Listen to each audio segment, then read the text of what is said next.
नमस्कार। आज हम चलेंगे सबसे ऊंचे पंच केदार यानी कि तुंगनाथ मंदिर की ओर और करेंगे यहाँ के दर्शन।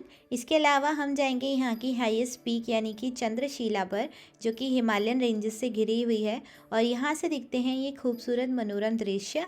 तो अब बिना कोई टाइम वेस्ट करे चलिए वीडियो स्टार्ट करते हैं।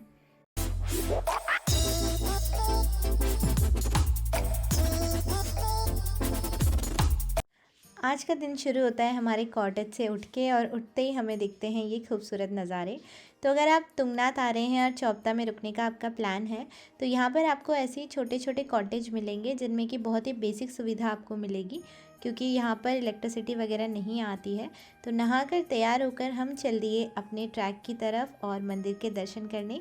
ये मंदिर का मुख्य द्वार है जो कि चौपता मार्केट से शुरू हो जाता है। यहाँ से घंटी बजाकर आप चलते हैं आगे की तरफ यानी जंगलों में, और इन जंगलों में जाने का आपको 200 रुपीज़ पर पर्सन टैक्स देना पड़ता है, बिकॉज़ ये आता है केदार वाइल्ड लाइफ सेंचुरी के अंदर। तुंगनाथ मंदिर 3680 मीटर्स यानी कि 12,073 फीट्स की ऊंचाई पर है। इसीलिए ये highest of the Panch Kedar है और इसे शिव का सबसे ऊंचा मंदिर भी माना जाता है। यहाँ का सफ़र मनोरम दृश्यों से भरा हुआ है और टेंपल तक पहुँचने के लिए चौपता से लगभग 3.5 किलोमीटर का ट्रैक आपको करना पड़ेगा। और ट्रैक बिगनर से लेके एक्सपीरियंस सभी लोग कर सकते हैं, क्योंकि यहाँ पर हैं ऐसे छोटे बुग्याल और अच्छे पथरीले रास्ते। हमारा सफ़र विंटर्स में था, लेकिन अगर आप स्प्रिंग सीज़न में जाएंगे तो ये पूरा रास्ता आपको फूलों से भरा हुआ मिलेगा। पंच केदारों का महत्व पांडवों से जुड़ा हुआ है। तो कुरुक्षेत्र में अपने कज़न्स को हराने के बाद और कुछ ब्राह्मणों की हत्या के बाद वो प्रायश्चित करना चाहते थे, तो वो निकल पड़े लॉर्ड शिव की खोज में। लेकिन शिव भगवान उनसे प्रसन्न नहीं थे, तो वो उन्हें अपने दर्शन नहीं देना चाहते थे और वो आकर गढ़वाल हिमालयज़ में छुप गए। लेकिन गुप्त काशी के पास एक बैल को चरता देख भीम तुरंत पहचान गए कि ये शिव है, तो उन्होंने उनकी पूँछ पकड़ना चाहिए, बट शिव वहाँ से निकल गए और वो फिर 5 स्थानों में प्रकट हुए, जिनको हम पंच केदार के नाम से जानते हैं। ये 5 केदार हैं तुंगनाथ, केदारनाथ, मद्मेश्वर, रुद्रनाथ और कल्पेश्वर, जिनमें से हर एक का अपना महत्व है। केदारनाथ में उनका हम्प, मद्मेश्वर में उनका बेली बटन यानी कि उनकी नाभि, और तुंगनाथ में उनके आर्म्स और उनका दिल, रुद्रनाथ में उनका फेस और कल्पेश्वर में उनकी जटा यानी कि उनके हेयर्स प्रकट हुए। पांडवों ने 5 अलग अलग रूप में शिव की पुनः प्रकट होने पर खुशी जताई और उनके मंदिर स्थापित किए, जिसकी वजह से उनका प्रायश्चित हो गया और वो पापों से मुक्त हो गए। उसी प्रकार हम भी अपने पापों से मुक्त होने आज चल पड़े हैं तुंगनाथ बाबा के दर्शन के लिए। और रास्ता आप देख ही सकते हो, इतना खूबसूरत है कि उसको शब्दों में बयां नहीं करा जा सकता, बट जितना खूबसूरत है उतनी थकान आपको लगेगी यहाँ का ट्रैक करने में। मंदिर तक का ट्रैक इतना डिफ़िकल्ट नहीं है, लेकिन उससे ऊपर जब आप चंद्रशिला जाएंगे तो वो जितना सुंदर ट्रैक है उतना ही डिफ़िकल्ट वो ट्रैक भी है। और तब नई नई बर्फ़ पड़ना स्टार्ट हुआ था, तो थोड़ा बहुत कहीं पे रास्ता स्लिपरी था और हल्की फुल्की ऊंचाई पे बर्फ़ पड़ी हुई थी। और मौसम था थोड़ा बारिश होने का, तो हम बहुत एक्साइटेड थे, बिकॉज़ यहाँ ऊपर कभी भी बारिश हो जाती है, तो कभी भी मौसम चेंज हो जाता है और हमारे पास रेन कोट नहीं था। तो हमने सोचा हम फटाफट ऊपर ट्रैकिंग करते हैं, इससे पहले यहाँ पर बर्फ़बारी हो या फिर बारिश वगैरह गिरने लगे। यहाँ पर आकर आप इतने मग्न हो जाते हो और शिव की धुन में आप खो जाते हो। आप देख सकते हैं कैसे। मौसम अच्छा हो तो आपको यहाँ पर काफ़ी सारी हिमालयन पीक्स जैसे कि नंदा देवी पर्वत, चौखंडा पर्वत और आपको नीलकंठ के दर्शन हो सकते हैं।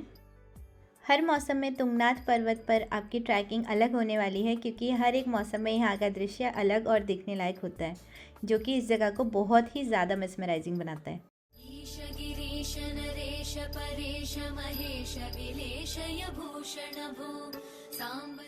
लगभग मंदिर से 1 किलोमीटर या 800 मीटर की दूरी पर है यहाँ पर गणेश का मंदिर, और यहाँ पर सभी ने अपने छोटे छोटे घर बनाए हुए थे, तो हमने सोचा हम भी अपना घर बनाते हैं और भगवान से विश करते हैं। गार्डन, ये हमारी पार्किंग, ये हमारी बाहर की स्टेयर्स, ये हमारी अंदर की स्टेयर्स, हमारा ग्राउंड फ्लोर, यहाँ पे वॉशरूम वगैरह, ये हमारा फर्स्ट फ्लोर, सेकंड फ्लोर, इसकी बालकनी में सारे कुछ, थर्ड फ्लोर की बालकनी, थर्ड फ्लोर की छत, और ये हमारा सबसे ऊपर ऐसे वाला, और ये हमारे हमारा ट्रैकिंग पार्टनर ये सुन के बहुत खुश हो रहा था।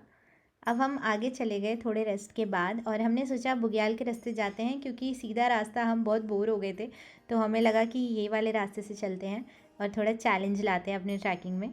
और ये थोड़ा शॉर्टकट भी फील हो रहा था। बस थोड़ी ही दूर चल के आने वाला था हमारा डेस्टिनेशन, यानी कि तुंगनाथ बाबा का खूबसूरत सा मंदिर। तो आई वॉज़ वेरी एक्साइटेड। और मंदिर आप देख सकते हो कितना सुंदर लगता है, और इतनी ऊंचाई पर इतना भव्य मंदिर कैसे बना, ये तो बहुत पहेली की बात है।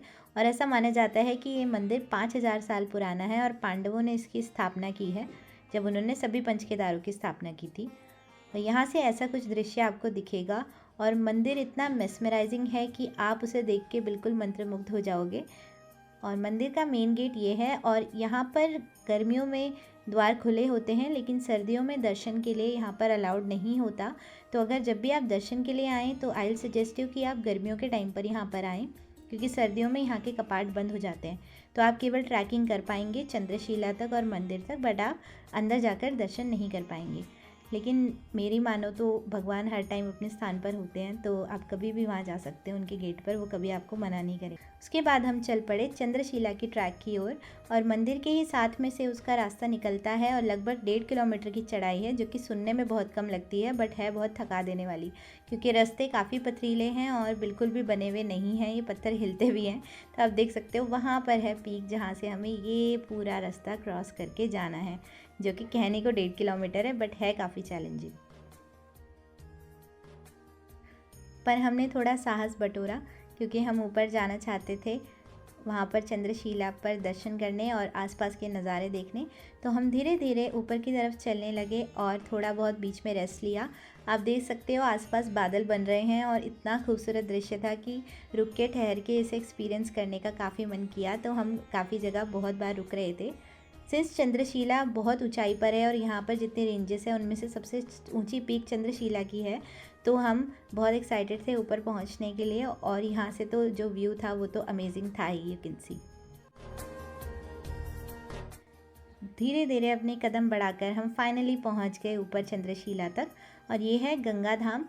और ये छोटा सा मंदिर है जो कि माँ गंगा को डेडिकेटेड है। तो उन्हें रिस्पेक्ट पे करने के लिए हमने अपने शूज़ उतारे और सबसे पहले उनके दर्शन किए, और इसके बाद डिसाइड किया कि हम आगे चंद्रशिला की तरफ जाएंगे। ऐसा माना जाता है कि यहाँ पर भगवान राम ने अपनी तपस्या की थी, और चंद्रमा ने भी यहाँ पर तपस्या की थी, क्योंकि उनके ऊपर श्राप लगाया था दक्ष ने, और उसको श्राप को धोने के लिए वो यहाँ पर शिव की तपस्या करते थे, इसीलिए इस स्थान को चंद्रशिला का नाम दिया गया है। यहाँ से नज़ारा बेहद ही खूबसूरत था, आप देख सकते हो।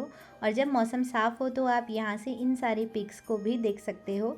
सिंस अभी रास्ता साफ़ नहीं था और आप देख सकते हो कितने बादल थे, तो हमें तो ये पीक्स नहीं दिख रहे थे, बट लकीली जब हम नेक्स्ट टाइम आएंगे तो हमें ज़रूर ये पीक्स दिखेंगी। तो अभी हम पूरे दर्शन कंप्लीट करके नीचे आ गए वापस से चौपता मार्केट, और ऐसा रहा हमारा तुंगनाथ महाराज का सफ़र। तो आगे भी मैं प्रे करती हूँ कि भगवान मुझे अपने द्वार में दोबारा बुलाएं, तो मैं ज़रूर जाऊँगी। धन्यवाद वीडियो देखने के लिए। अगर आपको अच्छा लगा तो subscribe for more and watch my other videos.